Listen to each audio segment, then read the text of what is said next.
Hello, everybody.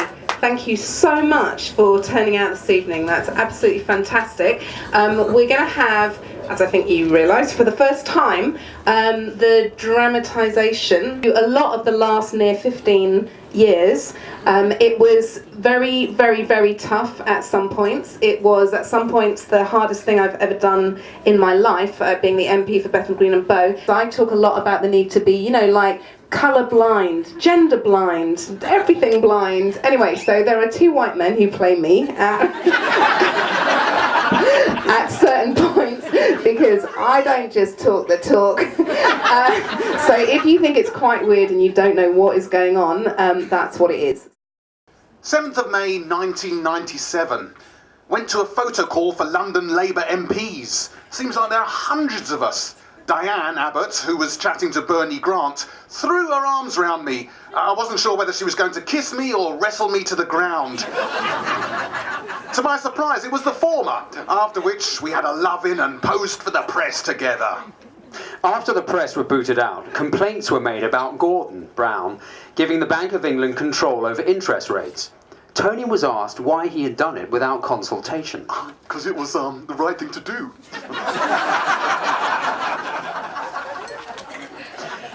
I was vaguely surprised that a room full of professional politicians let him get away with an answer like that. 25th of June 1997. I asked my first question during PMQs. The chamber was packed. For a newcomer, it can be dazzlingly frightening. I spoke about overcrowded housing, outlining how in the East End there are people living 10 to a room. Afterwards, bizarrely, a lot of Tory MPs came up to me saying they were impressed. Low expectations of black people can sometimes be helpful. 16th of February 1998. Oh, goddamn whips are all over me like a rash. They want me to vote for military action against Iraq, and I don't want to.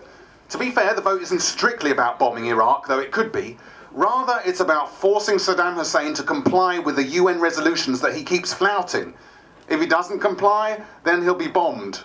I know that Saddam has biological and chemical weapons. Hindsight, maybe not. But airstrikes should only be a last resort if all diplomatic routes fail. My whip got tired of cajoling me and sent me to see a more senior whip, Tommy McAvoy. So, Oona, what's all this about you not wanting to vote with the government? I'm not happy about it. Why is that? I can't vote for military action against Iraq if there hasn't first been no negotiation through diplomatic channels. Saddam Hussein's had 7 years. How long do you want to give him? A bit longer. Listen, Oona, I think Robin Cook's considered all the options, don't you? He wouldn't consider military action unless it was necessary, would he? Tommy wasn't about to get bogged down in the finer details of the UN resolutions being flouted by Saddam. You're a Labour MP and we need you to vote with the government. Oh, Tommy, you know that's going to be really difficult for me. I told Tommy I had to think about it overnight. 17th of February 1998. Tried to avoid the whips all day today, but got 2-pager messages telling me to go to Tommy again. Told him I couldn't vote with the government. For the third time he told me to come back after I'd thought about it some more. I was exasperated and willing to resort to stupid tactics to get him off my case. Look, Tommy, my stepmother of 10 years is from Lebanon, a near neighbour of Iraq, and I definitely can't vote for military action in that region. You can't expect me to vote to bomb my family. Another whip piped up from the other side of the room. If the government gave me the opportunity to bomb my family in Newcastle, I'd jump at a chance.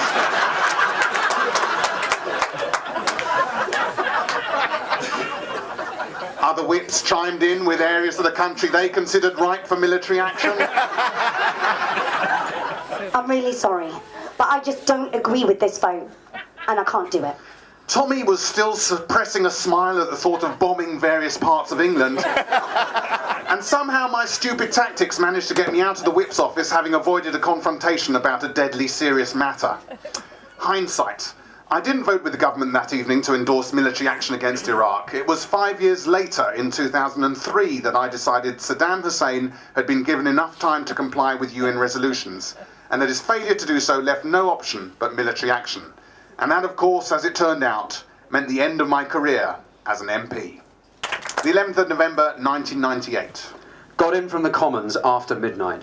Tiberio stayed up long enough to tell me I'd left the bedroom in a complete mess and that our marriage was pointless because we never see each other.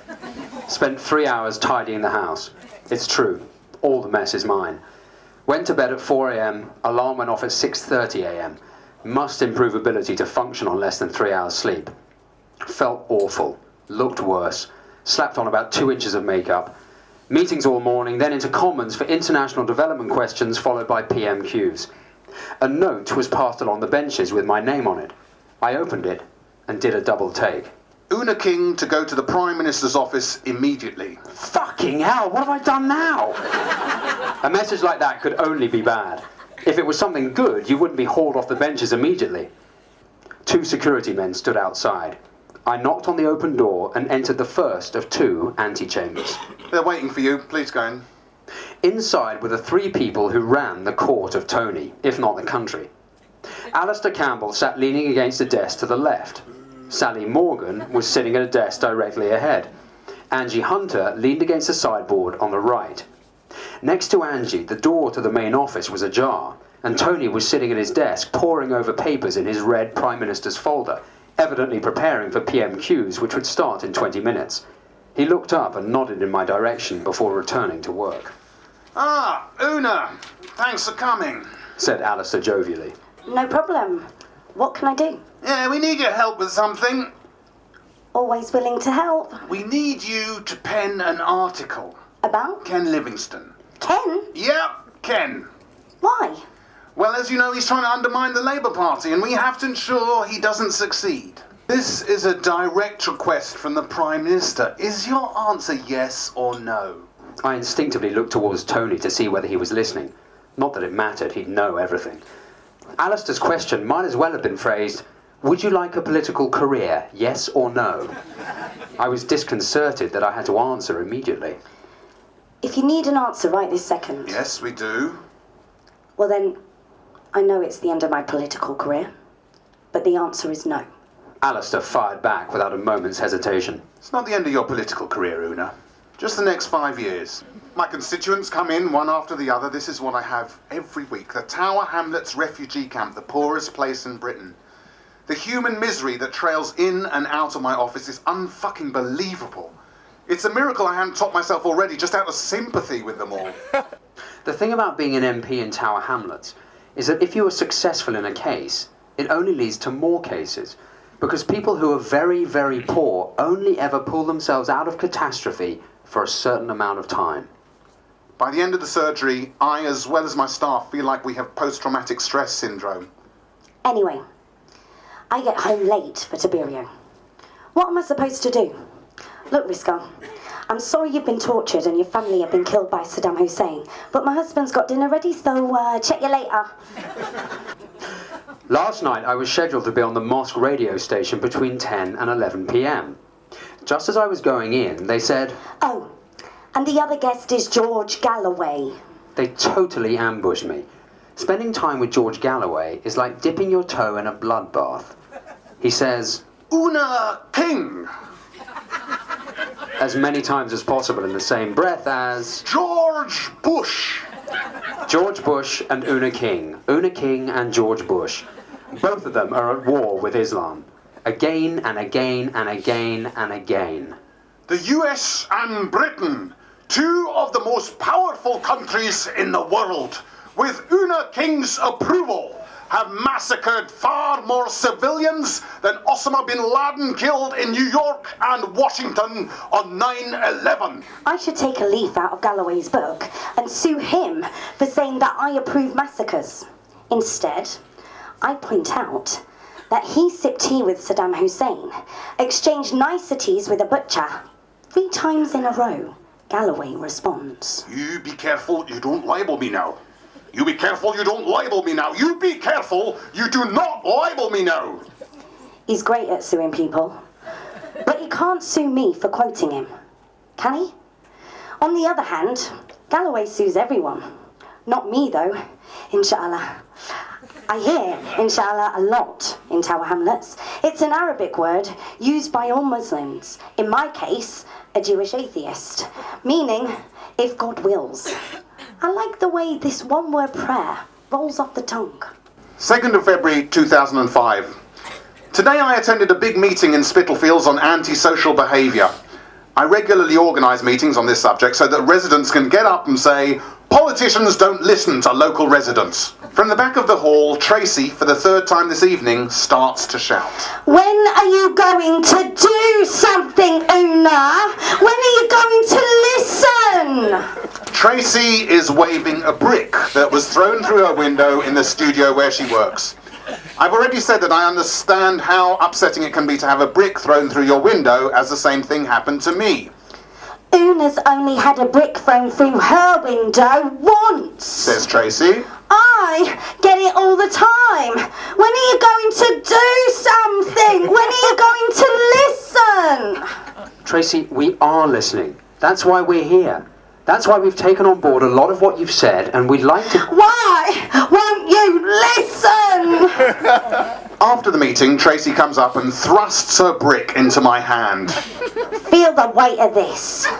I know you've had a terrible time, Tracy, but what I'm trying to say is... I don't believe a word you say! Well, Tracy, if I said the same to you, that I don't believe a word you say, and if I wouldn't let you get the words out of your mouth... I've heard it all before. Yes, but you haven't had 6 new police officers just to deal with crime in Spitalfields before, have you? Tracy was winding me up. The Tracy in question was world-famous artist Tracy Emin. I wanted to say to her... Listen, Trace, why don't you take that brick, pop it in your gob, pour some formaldehyde over it, and exhibit the latest Tracy Emin brick art installation in silence, hanging from a noose! Yeah, it had been a long day, and a Tracy Emin lecture wasn't the best way to end it. 5th of May 2005, Election Day. At midnight, I leave for the count. I can hardly believe the scene up on the balcony, where it seems half the world's media are jostling for position. How are you feeling, Oona? What's your prediction, Oona? Do you expect to retain your seat, Oona? I smile at the journalists, but remain silent. The waiting is just interminable. Interminable. Interminable. Would candidates and agents for Bethnal Green and Bow make their way to the returning officer? The sheet with the results is abruptly in full view. I've lost by 800 votes. We're called on stage. I stand next to Galloway. I smile at him, shake him by the hand, and then lean towards him momentarily. Congratulations, George. You got a great result.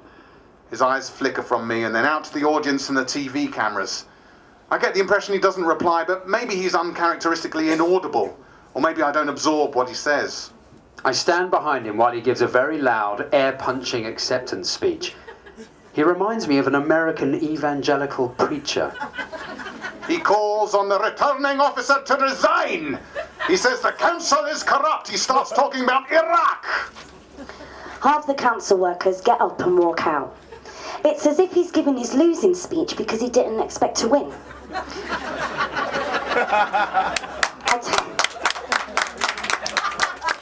It's 10:30 a.m. on Friday the 6th of May 2005, and for the first time in a year, I can properly relax. Gordon Brown rings. Oona, I just wanted to let you know that your speech was so dignified it made me cry. Maybe I need a hearing aid. We drive to the West End along the embankment. I look up at Big Ben. It's time to go. I am no longer a member of the House. A lump in my throat. I doubt I will ever be a member of Parliament again. It was the best of times. It was the worst of times. A message comes through from a friend. At least you got out with your life. The traffic light turns green and a tear slips down my cheek. Not only did I get out with my life, but this morning I will step into my life. Inshallah, God willing.